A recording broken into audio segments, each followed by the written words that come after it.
Copyright disclaimer under Section 107 of the Copyright Act 1976. Allowance is made for fair use for purposes such as criticism, comment, news reporting, scholarship, and research. Fair use is a use permitted by copyright statute that might otherwise be infringing. Nonprofit, educational, or personal use tips the balance in favor of fair use. Thank you. Now enjoy the show. Hey, what's up, everybody? Thanks for tuning in to another episode of RAERAEs Review. I'll be talking about Real Housewives of Potomac Season 9, Episode 8. We're moving right along, y'all. We got like 3-4 more episodes left. How many episodes you think they're going to have? Let's see. They've been cutting back, so I say about 14. They got about 6 more episodes left. Not including reunion. Reunion should be 2 parts. So far, it should just be 2 parts. One good one about Karen and the other one about Mia and everybody else sprinkled in between. Because right now, ain't nothing else going on but Karen and Mia's foolishness. Oh, Mia and Ink got some nerve, child. Oh, my goodness. Oh, I'm going to read that for first a little later. I mean,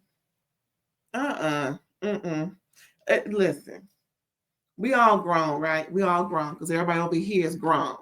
I don't do nothing for kids. Just FYI, in case you didn't know. I don't showcase kids. I may, sprinkle a little bit about, somebody's birthday or, for instance, the paternity mass, but it's not really about the kids. It's about the parents' actions, because the kids is just, guilty by association or pretty much, what's that called? Collateral damage. But, yeah, child.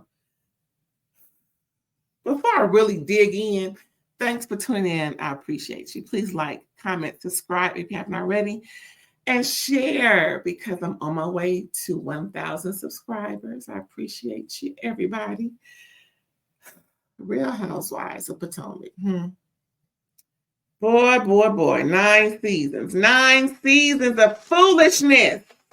I wonder why we just can't have regular folk on here. Just have a show with without all the dumb stuff. Production getting on my nerves. These stupid people getting on my nerves. It's the holidays coming up and folks is getting on folks' nerves. Okay, so apparently this was filmed around May, June. Because they're talking about Wendy's birthday. That was late May. And this was taped on one of Ashley's birthday, June 8th, if I'm not mistaken. That's what she said in the confessional. But yeah, so GNA, Giselle and Ashley. They're having a fitness event sponsored by Brain Tumor Society and themselves. They're hoping to get 15,000. However, if they can get 20K, that would be great. I understand, but they ain't getting it today. It don't look like nobody in there. I'm just kidding. I don't know what 20K look like. I'm broke. I'm poor. I don't have nothing. I'm a penny heir, I guess. I got a lot of pennies. I'm just saying I have a lot of pennies. You know what I'm saying? So I can be a penny heir. I'm fine with that because penny slots pay. Okay, so anywho, so they're having this fitness event. Everybody there to work out and have fun and whatnot. So after all that, the ladies are clowning Ashley's because she gave a little performance from her song that don't nobody really care about, child. People was like, well, I think I downloaded the first song, but I don't think I played it. I don't know, child. It was just kind of embarrassing. It was like secondhand embarrassment because her colleagues were laughing at her. And, I'm pretty sure other people in the audience were laughing at her too because it didn't sound too good. Even Stacey said she could hear her almost hitting the note. I was like, oh, all right. She don't sound horrible. Like she, like she shouldn't even have the mic, but the song is whack. What is it? Party and I don't know. I don't know what the song is called. Anyway, after all that, Mia talks to the ladies, gathers them around because she wants to talk to them about something. And talking about G's mania. Here we go again, trying to throw G under the bus. I'm just curious as to why all of a sudden this is such an issue. I mean, it's just so obvious she's just trying to land another season or two on this show, and she's just so calculating, and she's just manipulating the situation, and it's kind of tired. And Giselle mentioned it's kind of tired. Ashley mentioned it's kind of tired. They're like, why are you telling us this? Plus the part where he blurted out that she had an abortion by ink in the beginning of their marriage, and telling them that too. And they're like, why is she telling us this? They didn't think it was that important. They did not think it was tea, but they did kind of shift the conversation onto Karen.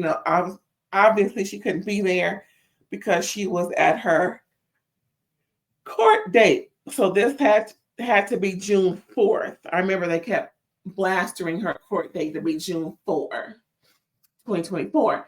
So, they shoot on over to Karen early in the morning. She getting coffee, and her and Ray waiting for the attorney to come. They're all going to roll in the black car together.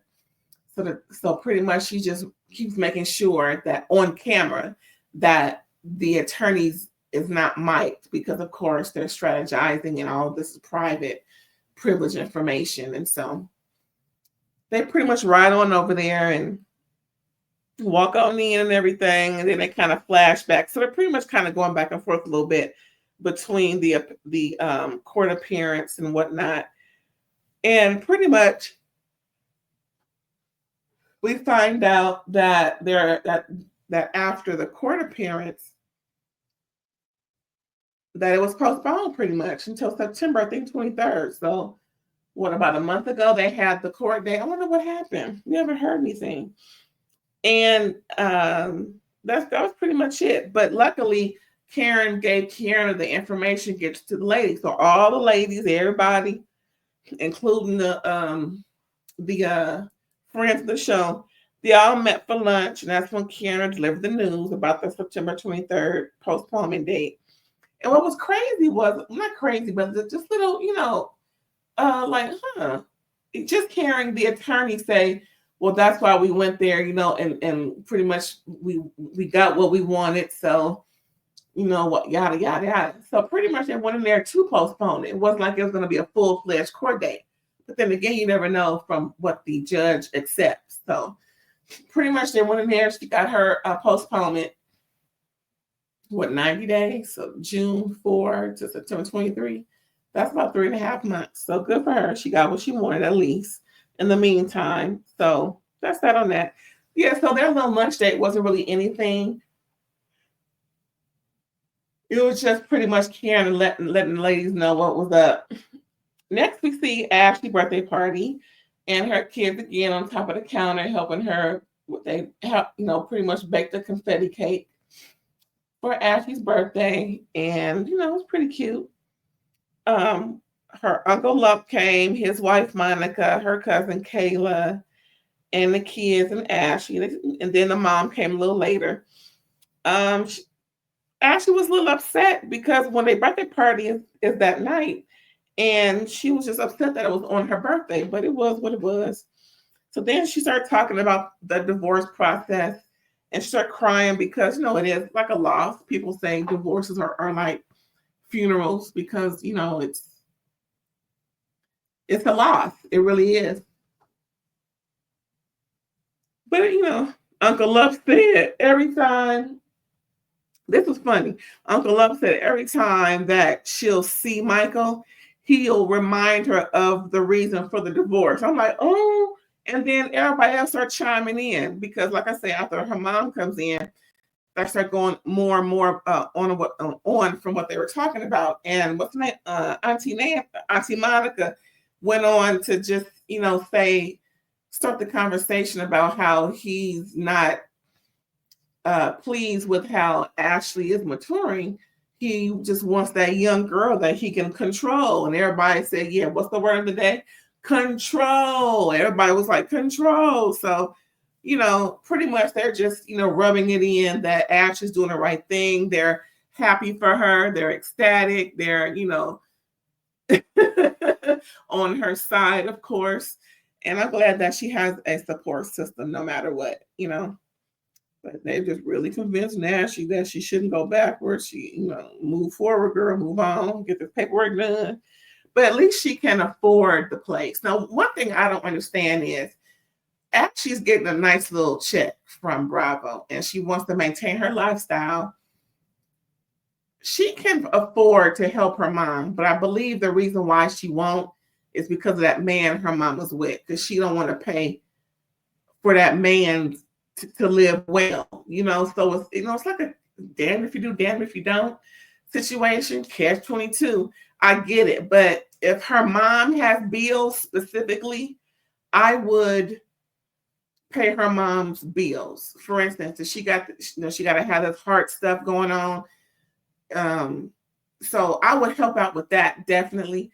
But if it's household stuff, I probably wouldn't. But then again, it's hard because the mama shouldn't be working 12 hours a day while he barely bringing home enough to buy bacon. Ooh, that's difficult. Oh my gosh, I couldn't imagine. But she'd probably be like, and actually, I'm gonna say this. I remember seasons ago when Ashley was torn by telling her mom that Michael's no longer going to help your household because of that man that you're living with. He's not pulling his weight, and Michael will not continue to pay for another man. And that I agree with. I mean, Team Michael on that one, because I wouldn't do that now. Like I said, it's hard for Ashley because that's her mama. Her mama won't leave that man alone. The same man she was with, living like a troll under the doggone freeway. Is it drugs? Because listen, we got to be real honest here. Cocaine and meth, excuse me, those chemically made drugs can cause serious heart disease. Just saying. Because what's going on, Sheila? Sheila, you listening, watching, listening? Ashley, you listening, watching, listening? What's going on over there? Lump, Uncle Lump, Auntie Monica, Cousin Kayla, any of y'all listening, watching, listening? What's going on with Sheila? Because did she do something illegal and he holding it over her head? What is it? Because I'm not gonna be living up under no bridge like a troll, child. Are you kidding me? I wish the fuck I would. What is going on? Now, is he a white man? Because we know Sheila's type, I'm just saying. The reason I asked is because usually white men can get work. Now, don't get me wrong. I know there's unemployed white folks out there, but what's going on? I need some more info because apparently Sheila Man ain't sugar honey iced tea, and I don't understand why she's still with that man. I mean, it ain't like Sheila's an ugly woman. She just needs to, maybe she just needs to get some esteem about herself, maybe lose a few pounds. Maybe that'll get her esteem a little bit. Again, she ain't all, huge, morbidly obese to where, she's, less attractive. But, and she's, a nice looking woman. I'm sure if Ashley gave her a cute little makeover, had her in the gym, and Ashley's already getting her to eat better so she can, sustain her body from the inside out. I'm just saying, sometimes us women need just a little pick me up. And usually that consists of losing weight, some dietary changes, wardrobe, hair, nails, like I said, girly stuff that makes a woman feel a little better, no matter what, even if she is size 8. She can probably lose about 8 pounds, whatever the case may be.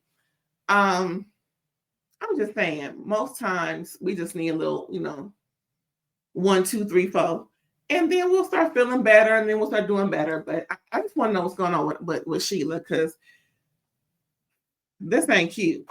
What else going on, child? Oh, Mia picks up ink from the airport. Now, production asked her in a confessional, weren't you just telling ladies about y'all having a pause due to Gordon and Ink wanting, a pause in the relationship just to help out your relationship with Gordon? And then she said, well, him and Han, common hand, lying and carrying on. Well, a pause can be anything. Girl. And then what I don't like, now this is the part I'm checking my notes, make sure I got it all good. Now this is the part I'm about to read and fulfill. Now, Ink gets in the car, he starts driving with his little self, and they're just shooting the ish and whatnot, not what, and just can't wait to get back to their life, and she's happy it's the weekend because he's there. And after production questions her, and she gives a little lie about the pause, they get in the car and they're starting talking about the family and how Gordon is is just gonna have to deal with things and how he's gonna deal with them. And talking about he's a cranky old man, and calling him great grandpa Gordon and laughing and carrying on. I'm like, wait a doggone minute. How are you just going to disrespect this man like this? Again, we know what we know. We don't know everything, of course, cutting room floor. Plus, they ain't going to say everything because, Mia and be lying, period, point blank, and Ink going to follow suit. Because like he said, he's there to support his lady, so he going to lie too. I don't respect this. This is just really trifling and nasty. And like G said, he got Mia pregnant. She had to have an abortion early in the marriage. And this isn't about what's right and wrong with abortions. It's just the whole point of you just real stank with it and nasty. And that's kind of why I don't believe that this son is actually Ink's, because why get rid of Ink's baby but then still have his baby? It's just weird. It's hard to believe.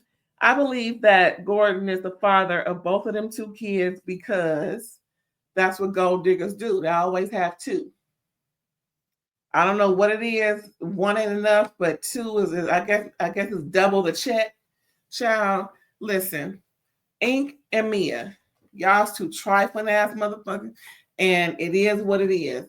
Y'all belong to each other because y'all been planning, scheming, and plotting on this old man since the beginning. Like y'all said, y'all been together since high school, on and off, and y'all found a lick, and he was willing to do, and she was willing to do, and it is what it is. So pretty much y'all can stop all the chit-chatting and laughing at G, because he gonna end up having the last laugh.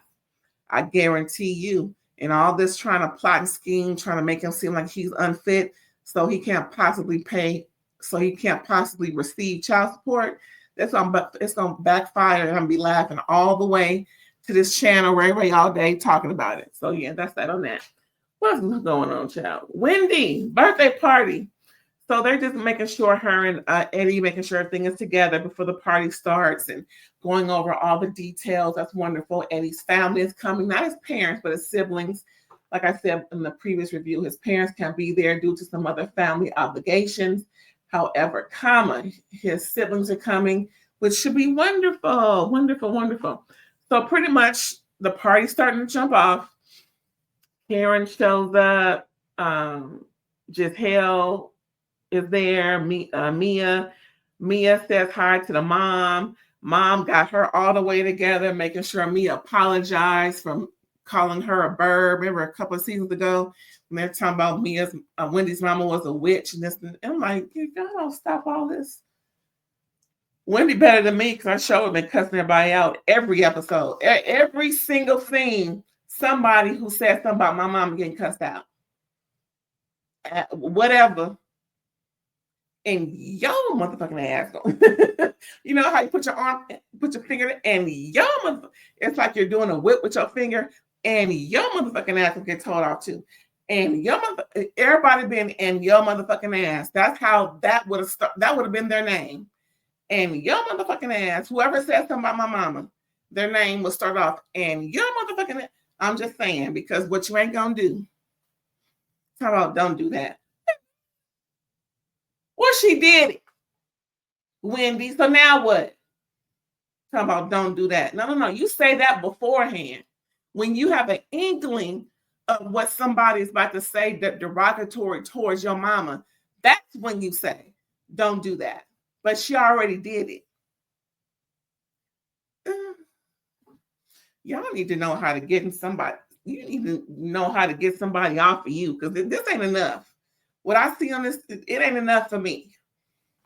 There needs to be a bridge on how to read and get folks off of you, like a bridge between Love and Hip Hop and Housewives. We need to, somehow get a bridge so we can really, get it popping, but not pop. You know what I'm saying? So yeah, so the ladies all surround. Okay, so after Wendy mama got Wendy together and Wendy apologized to the mom.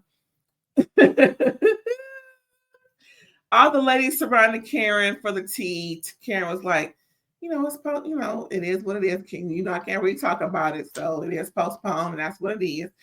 Giselle makes a dumbass comment talking about, oh, Karen, hi, you're free. So good to see you're free. See, right then and there is when Karen should have gotten that ass again. I'm free, yeah, but your puss is loose. So now what? Oh, I would have said something, hell. Anything true. Yeah, and the flu in your ankles is loose too, is free too. So now what? And the flu in your neck is little free also.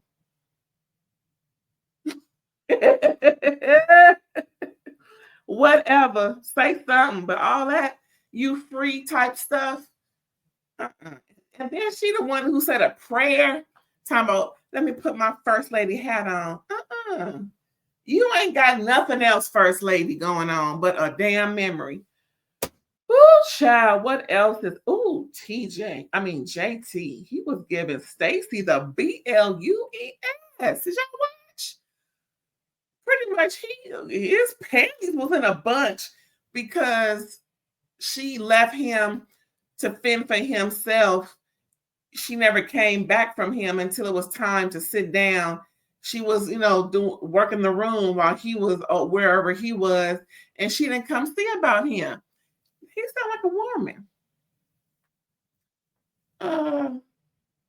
Make friends, grown ass man. How about that? How about you go find her, say, hey, I was looking for you. And, grab her by the arm and come on, girl, let's do this thing together. Don't just put the onus on her like she should be showing you around. She's nobody. How about y'all both get to know people together, since both of y'all is new? I don't like that. And then she kind of gave in to not make a scene. Girl, bye. I wish I would. But what was funny was a little bit before Karen got there, the ladies were making jokes about Karen. And or no, it was at the lunch. I'm sorry. Let's go back to that lunch that I said where Karen delivered the news. Ooh. Where Karen delivered the news about the postponement. They were making fun of Karen, and Stacey kind of joined in, and Wendy was looking like, I'm not gonna join in. And then so I guess that's the way of Stacey fitting in, is making fun of Karen. So that's gonna backfire. Anywho, back to this party. So JT, what I have is JT. It should be TJ. That's the problem. He called him J. Well, hell, don't matter now. Shit.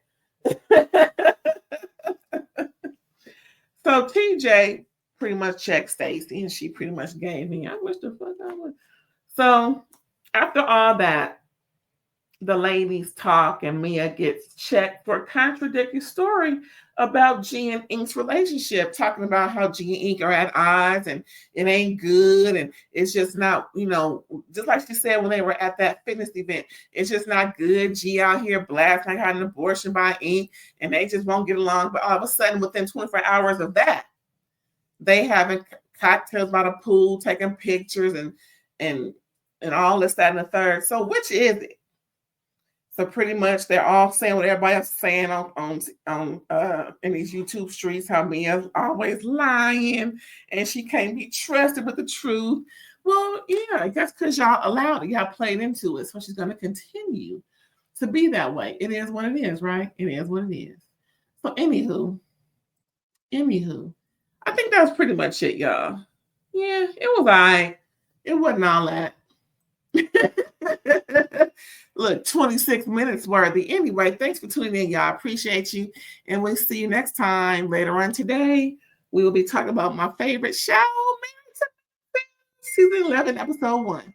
All right, y'all. See you later. Bye.